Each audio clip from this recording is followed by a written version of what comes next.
Shri Siyad cocoa, താങ്കൾ എത്രയോ വർഷമായി ഈ ചലച്ചിത്ര നിർമ്മാണ മേഖലയിൽ പ്രവർത്തിക്കുന്ന ഒരു വ്യക്തിയാണ്. താങ്കൾക്ക് എ ടു സെഡ് കാര്യങ്ങൾ അറിയാം. ഈ നിർമ്മാതാക്കൾക്ക് പണ്ട് കിട്ടിയിരുന്ന ആ ആദരം ഇപ്പോൾ കിട്ടുന്നുണ്ടോ? ഞാൻ നേരത്തെ ആമുഖത്ത് ചൂണ്ടിക്കാണിച്ചതുപോലെ ഒരു കാഷ്യറുടെ റോളായിട്ട് നിർമ്മാതാവ് പരിമിതപ്പെട്ടിരിക്കുന്നു. അതല്ലേ യാഥാർത്ഥ്യം? മാത്രമല്ല, ഇപ്പോൾ താങ്കൾ നേരത്തെ പറഞ്ഞു, ഈ മേഖല നിലനിൽക്കണമെങ്കിൽ, ചലച്ചിത്ര മേഖല നിലനിൽക്കണമെങ്കിൽ സർക്കാരിൻ്റെ ഭാഗത്തു നിന്ന് നിർലോഭമായിട്ടുള്ള സഹായ സഹകരണങ്ങൾ ഉണ്ടാവണം, സർക്കാർ മനസ്സ് വയ്ക്കണം, അല്ലേ? ഈ സർക്കാർ അധികാരത്തിൽ ഏറ്റെടുത്ത ശേഷം അങ്ങനെ ഉള്ള ഒരു ചർച്ച പോലും ബന്ധപ്പെട്ടവരുമായിട്ട് നടത്തിയിട്ടില്ല. രണ്ടാമത്തെ കാര്യം, ഈ പ്രൊഡക്ഷൻ കോസ്റ്റ് കുറയ്ക്കുക എന്നുള്ളത്, അല്ലേ? ഈ താരങ്ങൾ വാങ്ങുന്ന അമിത പ്രതിഫലം, അത് പറഞ്ഞറിയിക്കാനാവാത്തതാണ്, അത് താങ്ങാനാവുന്നില്ല പലർക്കും. ഇപ്പോൾ സ്വാഭാവികമായി അങ്ങോട്ടും ഇങ്ങോട്ടും ചില നീക്കുപോക്കുകൾ ഉണ്ടെങ്കിൽ നല്ല രീതി, വളരെ സ്മൂത്തായിട്ട് ഈ ചലച്ചിത്ര മേഖല മുന്നോട്ട് കൊണ്ടുപോകാൻ സാധിക്കുമല്ലോ, അല്ലേ? അതിനായിട്ടുള്ളൊരു അഭ്യർത്ഥന എന്ന നിലയിൽ മാത്രമാണല്ലോ ഇത്രയും കാര്യങ്ങൾ അവതരിപ്പിച്ചത്. അല്ല, ഒരു കാര്യം ആദ്യം മനസ്സിലാക്കേണ്ടതെന്ന് വെച്ച് കഴിഞ്ഞാൽ, നമ്മൾ ഈ പറഞ്ഞ ഒരു ഗവൺമെൻറ് സൈഡിൽ നിന്ന് ഏറ്റവും കൂടുതൽ, ഇപ്പോൾ നേരത്തെ എക്സ്പ്ലെയിൻ ചെയ്ത് വിജയകുമാർ എക്സ്പ്ലെയിൻ ചെയ്ത മാതിരി 30% ടാക്സേഷൻ എന്ന് പറയുന്നത് സൗത്ത് ഇന്ത്യയിൽ, മറ്റേ ഈ പറഞ്ഞ ചെന്നൈ അല്ലെ സൗത്ത് ഇന്ത്യയിലും ഒരു ഇതുണ്ടെങ്കിലും അതിനൊക്കെ ഒരു ക്ലാരിഫിക്കേഷനുണ്ട്. അവർക്ക് സബ്സിഡി ഉണ്ട്, മറ്റുള്ള കാര്യങ്ങളുണ്ട്, ബെനിഫിറ്റ്സ് ഒക്കെ ഇഷ്ടംമാതിരിയുണ്ട്. പക്ഷേ ഈ 30% ടാക്സേഷൻ ഓഫ് ഇൻഡസ്ട്രി എന്ന് ഈ പറഞ്ഞ സിനിമയിൽ നിന്ന് വരുമാനത്തിൽ നിന്ന് പോകുമ്പോഴത്തേക്കും ഈ പറയുന്ന കോസ്റ്റ് ഓഫ് പ്രൊഡക്ഷൻ അങ്ങനെയാണ് കണക്ട് ചെയ്യുന്നത്. ആ കോസ്റ്റ് ഓഫ് പ്രൊഡക്ഷനിൽ അതൊരിക്കലും ലാഭകരമല്ലാത്ത വരുന്നു. അതൊന്ന്. രണ്ടാമത് നിങ്ങൾ ചോദിച്ച ഒരു ചോദ്യത്തിൽ എനിക്ക് പറയാനുള്ളത് എന്താണെന്ന് വെച്ച് കഴിഞ്ഞാൽ, ഈ ക്യാഷറായിട്ട് വർക്ക് ചെയ്യുന്ന പ്രൊഡ്യൂസേഴ്സിന് മതി ഇന്ന് താരങ്ങൾക്കോ അല്ലെങ്കിൽ ടെക്നീഷ്യൻസിനോ. അതിന് ഞങ്ങളെപ്പോലുള്ള ആൾക്കാരെ കിട്ടില്ല. ഞങ്ങളെപ്പോലുള്ള ആൾക്കാർക്ക് ഇൻഡിവിജ്വാലിറ്റി ഉണ്ട്, ഞങ്ങളുടെ പാരമ്പര്യമുണ്ട്, ഞങ്ങൾ പടമെടുത്ത് പ്രൂവ് ചെയ്തവരാണ്. ഞങ്ങളൊന്നും ഷക്കീല പടങ്ങളെടുത്തല്ല ഇൻഡസ്ട്രിയിൽ നിന്നിരുന്നത്. ഞാനാണെങ്കിലും സുരേഷ് കുമാറാണെങ്കിലും എന്തിനേയും ഞങ്ങളുടെ കൂടെ നിൽക്കുന്ന പലരും ഒരിക്കലും ഒരു വേണ്ടാത്ത രീതിയിലുള്ള സിനിമ ഇതെല്ലാം നടത്തിയിരുന്നത്. എല്ലാ പ്രൊഡക്ഷൻസും നോണായിട്ടുള്ള പ്രൊഡക്ഷൻസും ഇവയുള്ള എല്ലാ ആർട്ടിസ്റ്റിനെ വെച്ചുള്ള പ്രൊഡക്ഷൻസും ഒക്കെ നടത്തിയവരാണ്. ഞങ്ങൾ എസ്റ്റാബ്ലിഷ്ഡ് ആയത് അങ്ങനെയാണ്. അപ്പോൾ ഞങ്ങളെപ്പോലുള്ള ആൾക്കാർ വരുമ്പം ഈ ഡിക്റ്റേറ്റർഷിപ്പ് ഞങ്ങളോട് പറയാൻ പറ്റില്ല. അതുകൊണ്ട് ഞങ്ങളെപ്പോലുള്ള പ്രൊഡ്യൂസേഴ്സിനെ വേണ്ട. ഇതിൽ മുഖ്യധാരയിൽ നിൽക്കുന്ന വലിയ ഇതെല്ലാം നമ്മൾ ഏറ്റവും വലിയ കംപ്ലൈൻ്റ് ഉള്ളത് മമ്മൂട്ടിയോ മോഹൻലാലോ അടക്കമുള്ള ആൾക്കാരെ പറ്റിയല്ല. ഇപ്പോൾ ഇവരുടെ വാല് പിടിച്ച് നടക്കുന്ന ഒരു പടം ഇതായിക്കഴിഞ്ഞാൽ, സക്സസ് ആയിക്കഴിഞ്ഞാൽ അതിൽ വരുന്ന ആർട്ടിസ്റ്റ് തന്നെ 50 ലക്ഷം രൂപയും 1 കോടി രൂപയും ചോദിക്കുന്ന ആൾക്കാരാണ് നമ്മുടെ മുമ്പിലുള്ളത്. അപ്പോൾ അത് എന്തുകൊണ്ടിട്ട് അത് അങ്ങനെ വേണോ? അത് തെറ്റല്ലേ അവർ ചെയ്യുന്നത്? നാളെ ഒരാൾ സിനിമ സക്സസ് കഴിഞ്ഞാൽ ആദ്യം ചിന്തിക്കുന്നത് മോഹൻലാൽ നടക്കുന്ന കാറിലും മമ്മൂട്ടി നടക്കുന്ന കാറിലും അല്ല കാറിൻ്റെ ഒരു കൂട്ടം മേടിച്ച് കൂട്ടാം എന്നുള്ളത് ഒക്കെയാണ് ഇവരുടെ ഭാവന. അവർ പ്രൊഡ്യൂസറിനെ പറ്റിയല്ല ആലോചിക്കുന്നത്. പക്ഷെ ഞങ്ങളൊന്നും ക്യാഷറായിട്ട് വർക്ക് ചെയ്യുന്ന പ്രൊഡ്യൂസേഴ്സ് അല്ല. ഇൻഡസ്ട്രിയിൽ ഒന്നടങ്കം നിന്നുകൊണ്ടും ഓരോ കാര്യങ്ങൾക്കും മുൻപന്തിയിൽ നിന്നുകൊണ്ടും പ്രവർത്തിച്ചിരുന്ന ആൾക്കാരും ഞങ്ങളുടെ ബിസിനസ്സിൻ്റെ ഒരു ഇതുമായിട്ട് വരുന്ന ആൾക്കാരുമാണ്. പിന്നെ ഗവൺമെൻറ് തീർച്ചയായിട്ടും ഇത് ഒരു ചോദിക്കേണ്ട ഒരു അവസരമാണിപ്പം. ഇത്രയും നാൾ ഈ ഗവൺമെൻറ് വന്നിട്ട് പല നിവേദനങ്ങളും ചർച്ചകളും എല്ലാം നടത്തും. അവസാനം ഒരു സുപ്രഭാതത്തിൽ വിളിച്ചു കൂട്ടിയ മീറ്റിങ്ങിൽ എക്സിബിറ്റേഴ്സിൻ്റെ ഉദ്ദേശിച്ചിട്ട് വിജയകുമാറും എല്ലാവരും തന്നെ, ചേംബറിൽ നിന്ന് എല്ലാവരും തന്നെ അവിടെ പാഞ്ഞെത്തുകയും സുരേഷ് കുമാർ അടക്കമുള്ളവർ എന്നപ്പോൾ ചെന്ന് പറഞ്ഞപ്പോൾ എന്ന് വെച്ചാൽ സെസ് കൊടുക്കാൻ മീൻസ് ഈ സെസ് എമൗണ്ട്, അതായത് നമുക്ക് പെൻഷൻ കൊടുക്കാനുള്ള പൈസ ഇല്ലാത്ത കാരണം എത്രയും വേഗം അത് അടക്കാനുള്ള നിയമ നടപടി ഉണ്ടാകും, അല്ലെങ്കിൽ ഞങ്ങൾ നിയമ നടപടിയിലേക്ക് പോകുമെന്ന് പറയുന്ന ഒരു മുന്നറിയിപ്പുമായിട്ട് അവർ തിരിച്ചു വിട്ടത്. അല്ല വേറെ ഒരു കാര്യവും ഡിസ്കഷനിലില്ല. അത് എന്തൊരു വിരോധാഭാസമാണ്. അപ്പോൾ അത് ഞങ്ങൾ ക്വസ്റ്റ്യൻ ചെയ്യും ഡെഫിനറ്റായിട്ടും. അല്ലാതെ എങ്ങനെ മുമ്പോട്ട് പോകും? ഒരു സജഷൻ പറയൂ. പിന്നെ ഏതെങ്കിലും സിനിമ ആരെങ്കിലും വെച്ച് പരാജയപ്പെട്ടിട്ടുണ്ടെങ്കിൽ അവരുടെ ഒരു സ്നേഹബന്ധം അല്ലെങ്കിൽ കൂട്ടുത്തരവാദിത്തം എന്ന നിലയിൽ നിൻ്റെ പടം അല്ലെങ്കിൽ നിങ്ങളുടെ പടം നഷ്ടപ്പെട്ടു, ഞാനൊരു പടം ചെയ്തു തരാം എന്ന് പറയുന്ന പ്രവണത എവിടെയെങ്കിലും മലയാള സിനിമയിൽ കണ്ടിട്ടുണ്ടോ? പ്രേം നസീറിൻ്റെ കാലത്ത് കണ്ടിട്ടുണ്ട്.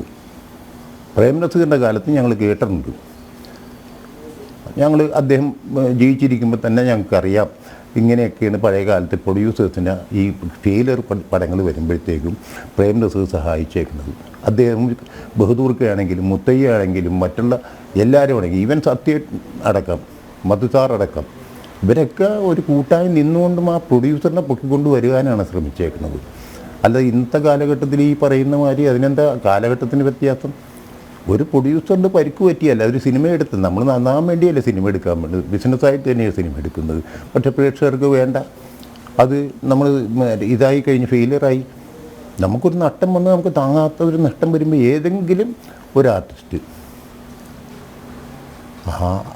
നമുക്ക് മുൻകൈ എടുത്തുകൊണ്ടും ഞങ്ങൾ നിങ്ങൾക്കൊരു സിനിമ ചെയ്യാം എന്നും വന്ന ഏതെങ്കിലും ഒരു ഇൻസിഡൻറ്റ് ഇവിടെ ഉണ്ടോ? അതാണ് എനിക്ക് ചോദിക്കാനുള്ള വേറൊരു ചോദ്യം. ശ്രീ സിയാദ് കോക്ക്, ഈ കോടികൾ മുടക്കി സിനിമ എടുത്ത് ബോക്സ് ഓഫീസിൽ പടം പൊട്ടി കിടപ്പാടം പോലും വിൽക്കേണ്ടി വന്ന എത്ര പ്രൊഡ്യൂസർമാരുണ്ടാവും കേരളത്തിൽ? ഇപ്പോഴത്തെ കാലഘട്ടത്തിലാണെങ്കിൽ തീർച്ചയായിട്ടും ഒരു 80% പ്രൊഡ്യൂസേഴ്സ് ആ ഗതിയിലാണ്. എനിക്ക് അത് ധൈര്യമായിട്ട് പറയാൻ സാധിക്കും. എന്ന് വെച്ച് കഴിഞ്ഞാൽ കേരള ഫിലിം ചേംബറിലാണെങ്കിലും പ്രൊഡ്യൂസർ അസോസിയേഷനിലാണെങ്കിലൊക്കെ നേരിട്ട് അവരുടെ പരാതികളും അവരുടെ കിടപ്പാടം വിറ്റ കഥകളും കേട്ട് മടുത്തവരാണ് ഞങ്ങൾ. ആരാണ് സന്തോഷത്തോട് കഴിയുന്നത്? പഴയകാല പ്രൊഡ്യൂസേഴ്സായിട്ട് ഇപ്പോൾ വരുന്ന പ്രൊഡ്യൂസേഴ്സിൽ ആരാണ്? വിരലെണ്ണാവുന്ന 1, 2, 3 ആൾക്കാരുണ്ടാവും. അവർക്കൊക്കെ വേറെ കാര്യങ്ങളാണത്. ഞാനതൊന്ന് ഒരു പബ്ലിക്കായിട്ട് പറയാൻ ചെയ്യും, നമുക്കൊരു ഡിബേറ്റിൽ ആവശ്യമില്ല. അങ്ങനെ ഒഴിച്ച് ബാക്കി എല്ലാവരും 90% ആൾക്കാരും ദുരിതത്തിൻ്റെ മുകളിലാണ്. വീട് വിറ്റോ അല്ലെ കൂട് വിറ്റോ എന്നൊന്നും എനിക്ക് പറഞ്ഞില്ല, കാര്യമില്ല. അത് ഇന്നത്തെ സിനിമയുടെ പ്രത്യേകതയാണ്. ഒരു പ്രൊഡക്ഷൻ കോസ്റ്റ് അല്ലെങ്കിൽ 30 ദിവസം വർക്ക് ചെയ്യേണ്ട പടം 50 ദിവസം വർക്ക് ചെയ്യുന്നതും ആ 100 ദിവസം ആക്കുന്നതും എല്ലാം എല്ലാവരുടെ അറിവും സമൂഹത്തോടു കൂടിയാണ്. അല്ലെങ്കിൽ 10 ദിവസം വർക്ക് ചെയ്തു കൂടുതൽ, അത് കാരണം ഞങ്ങളുടെ റിമണേഷൻ ഇത്രയും കുറച്ചോ എന്ന് എവിടെയെങ്കിലും ആരെങ്കിലും പറഞ്ഞിട്ടുണ്ടോ? ആ 10 ദിവസം കൊണ്ട് പടം തീർന്നില്ലെങ്കിൽ അതിന് അഡീഷണൽ ബെനിഫിറ്റ്സ് ചോദിച്ചുകൊണ്ടാണ്, റെമ്യൂണറേഷൻ ചോദിച്ചുകൊണ്ടാണ് പലരും വരുന്നത്. എൻ്റെ അടുത്തല്ല പൊതുവെ കേൾക്കുന്നത്.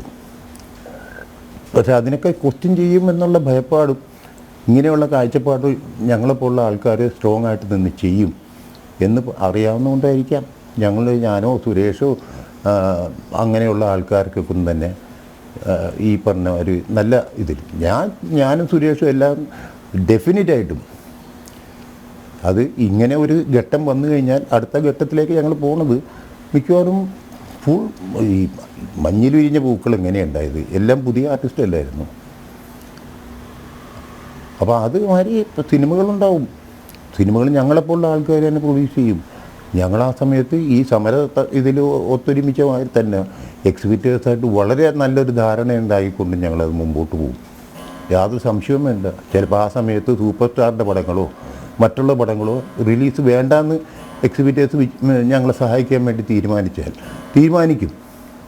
എന്നുവെച്ചാൽ ഇവനൊരു പഴയ പ്രൊഡ്യൂസറാണ് ഇദ്ദേഹത്തിന് സാമ്പത്തിക ബാധ്യത വന്നു കഴിഞ്ഞപ്പോൾ ആരും സഹായിക്കാനുണ്ടായിരുന്നില്ല. അദ്ദേഹം ഒരു പുതിയ പ്രോജക്റ്റുമായിട്ട് വരുമ്പം ആ ഒരാഴ്ച വേറെ മറ്റേത് സിനിമയും മാറ്റി വെച്ചുകൊണ്ട് അദ്ദേഹത്തിൻ്റെ പ്രോജക്റ്റ് കൊടുക്കട്ടെ, റിലീസ് നടക്കട്ടെ എന്ന് വിചാരിക്കും. അത് യാതൊരു സംശയമൊന്നും വേണ്ട. ഇപ്പം ഞങ്ങൾക്ക് എല്ലാവർക്കും പരസ്പരം അറിയാം എന്താണ് ഏതാണെന്നുള്ളത്.